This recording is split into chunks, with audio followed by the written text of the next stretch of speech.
All right, good morning, guys. This is the lecture on 5.1, and it's called A Confederation of States. So we have finished with the Revolutionary War. We've moved on from that, and now we are like it says, a confederation of states. We're going to start the process of building the country. So we need to talk about the new constitutions and how it reflected Republican ideals, describe the structure of our national government under the Articles of Confederation, summarize Congress's plan for the settlement and governance of Western lands, because remember we won more lands than we had actually fought for, and list the main weaknesses of the Articles. So the first form of government that we got was known as the Articles of Confederation. And this should be... these are some of the terms you're going to need to know. I will leave them here for you to get, but please know these.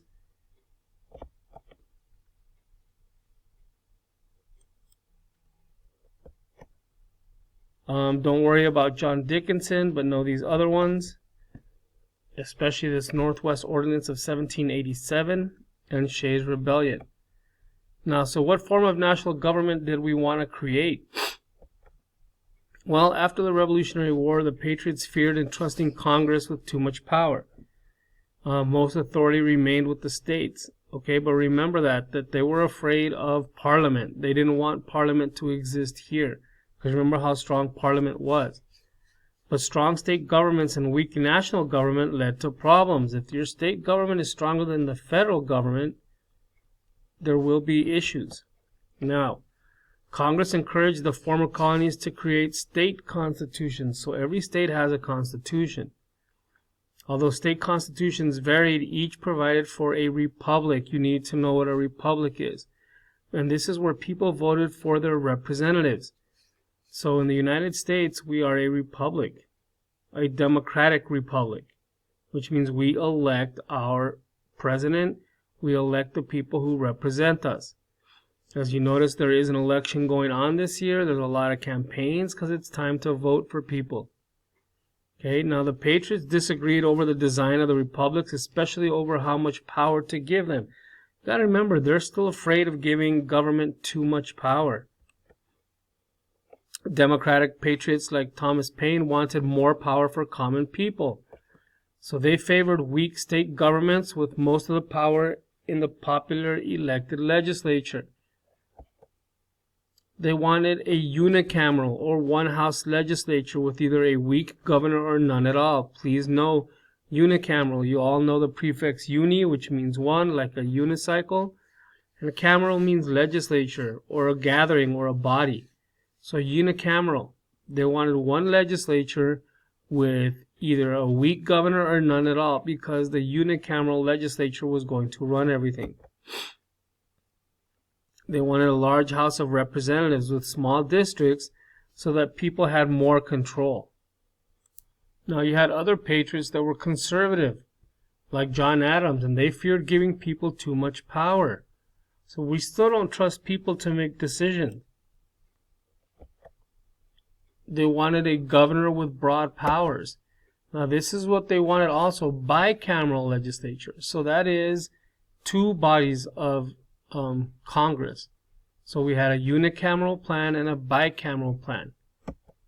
Okay, they wanted an upper house or senate made up of wealthy, well-educated gentlemen who would balance a lower house elected by the common people. So they wanted two houses, and we have that today, bicameral legislature, this one out. And we do have a Senate, and we don't call it a lower house, we call it the House of Representatives. There was also debate over who should vote. Okay, Pennsylvania allowed all male taxpayers to vote over the age of 21. Conservative states preferred colonial requirements of property ownership for voting. Now remember, that's what they had back in England, and that's one of the things they were fighting to get rid of. None gave the vote to women or slaves. Women, I'm really sorry, but start learning right now, ladies, that you get the right to vote with the 19th Amendment in 1921. In time, most grew Democratic, with the lower house gaining more power. So most new state constitutions guaranteed freedom of religion. Okay, previous colonies collected taxes for religious institutions. Now religious freedom and pluralism became the norm. What they mean by pluralism is that you have more than just one church. And in the United States, you can see that. If you go back to Russia, there's only really one religion in Russia that's supported. And that is I forgot what it's called today. But yeah, they have one church. I'm sorry, it's called the Orthodox Christian Church. Okay. The Virginia State Statute of Religious Freedom set the example. It allowed for religious liberty free of state influence, and we have that today. So the government cannot influence religion at all. We have what's called separation of church and state. Now, the Articles of Confederation was created by the Continental Congress. This was the first attempt at writing some type of a constitution. Okay, and it called for a loose confederation of league or states in 1777. They drafted it under John Dickinson of Pennsylvania, and Congress' power was limited to prevent problems experienced under Britain. So again, they're weary of giving too much power to anybody. Okay, so again, like I said, it was limited. Congress implemented and enforced the laws, but executive power was shared by committees. So executive powers, that means there was no president, there was no governor.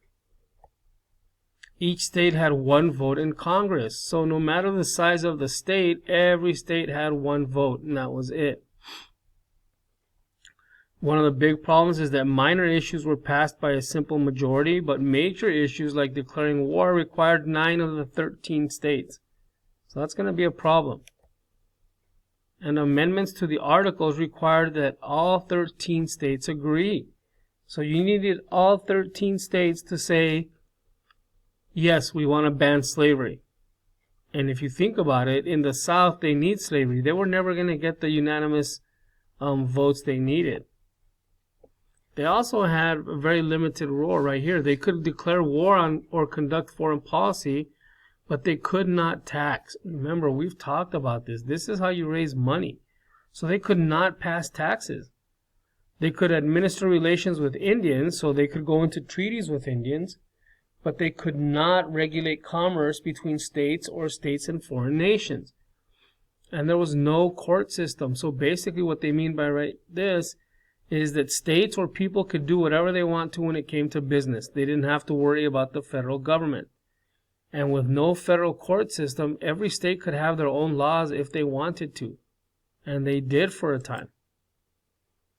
Now, the Articles created a method to settle and govern the Northwest Territory. So this is important to know. This was known as the Northwest Territory. This is some of the land we won even though we didn't fight for. Okay? So this is important. And please know the Northwest Territory. We got what they call the Land Ordinance of 1785. And this is how they distributed these lands. Okay, it was a grid system, and it's still evident today. And this is how they did it, you guys. It's such a great, interesting plan. Okay, so every piece of land was divided into square miles. And you got to remember when they did this in 1785, so it's quite remarkable because they didn't have drones, planes, computers, anything to look at overhead. They did this all by hand. But they were divided into, so you have 320 acres. So 1 square mile is 640 acres.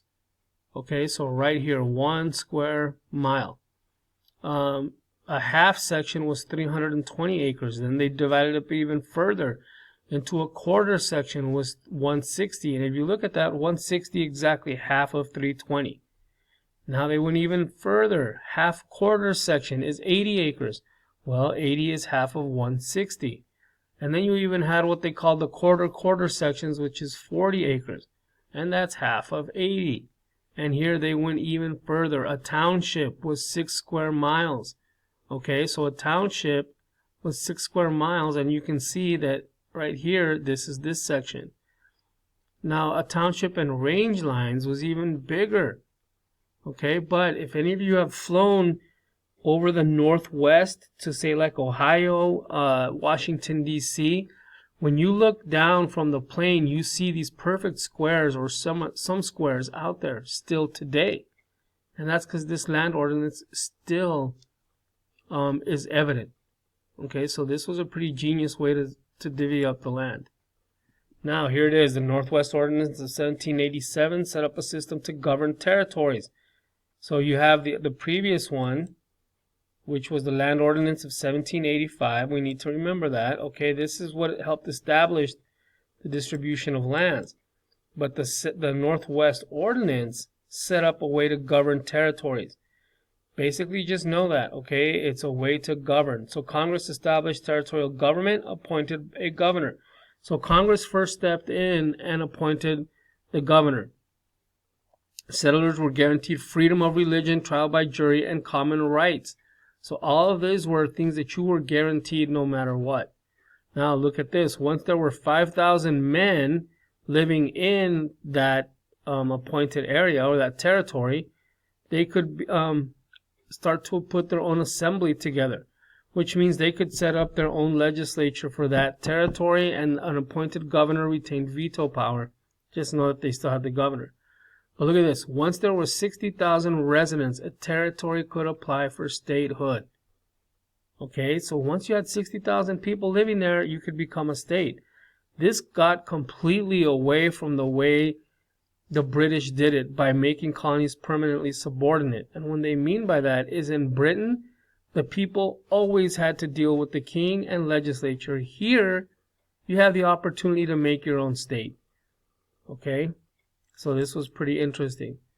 Now, the Northwest Ordinance. Okay? Sorry guys, getting back to this. The Northwest Ordinance also, look at what it did. Barred slavery. You could not have slavery in the Northwest. Required a Republican Constitution. Remember, Republican means that people vote for it.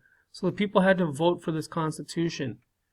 Promised basic freedoms. It ignored the rights of Native Americans, so they didn't care. They just wanted the land. But look at what it resulted in. 5 new states that are still here today. Ohio, Indiana, Illinois, Michigan, Wisconsin, and part of Minnesota. Okay? So make sure we know kind of some of that. Sounds like a test question. Now, European nations did not take the new nation seriously. Look at that. Britain still denied American ships access to the British West Indies and the right to export goods to Britain. You still had to use British ships. Spain forbade American trade with New Orleans. So remember, they let us use the Mississippi River, but now they still won't let us trade with them. And Britain kept soldiers in frontier forts located in the Northwest Territory. So we still have British troops here. And we're going to have another war with them. Now, growing problems led to calls for a revision of these articles. They weren't perfect. The nation's debt was mounting. And remember, we can't pay it off because we can't collect the tax. Economic depression was deepening. Debts, bankruptcies, and foreclosures grew. So debts, that means people are owing money. Bankruptcies, that's when you have a loan and you can't pay it, so you go bankrupt. And foreclosures, that's when a bank comes in and takes over your house because you couldn't make the payments. Okay? And it led to the first rebellion in the U.S. Now, we talked about Bacon's Rebellion. That was the first rebellion in the new territories. But we weren't a country yet. But Shays' Rebellion is the first rebellion in the United States. And these were farmers who were angry because their farms are being foreclosed. They're losing their farms and there's no way to stop it. So what happened? Well, this was the very first challenge to George Washington, who became the president. And he knew that he could not, just walk away from this. So what did he do? He set up these a militia. They went in, and when they got there was actually no rebellion. The farmers had all left, but it was a first rebellion. So that's it for today's lecture. I hope you enjoyed it. Make sure you watch it before class today. Thank you.